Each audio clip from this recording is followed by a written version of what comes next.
Today's video, I'm going to show you how to roll back or undo a WordPress theme or plugin to a prior version.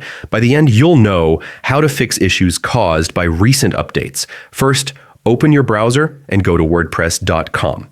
Click the login button at the top right and select Continue with Google for a quick, secure login.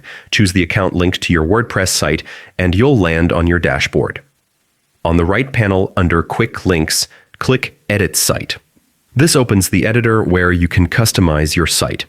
At the top right, then go to the Revisions tab. Here, you'll see a list of save points, each representing a previous version of your theme or plugin.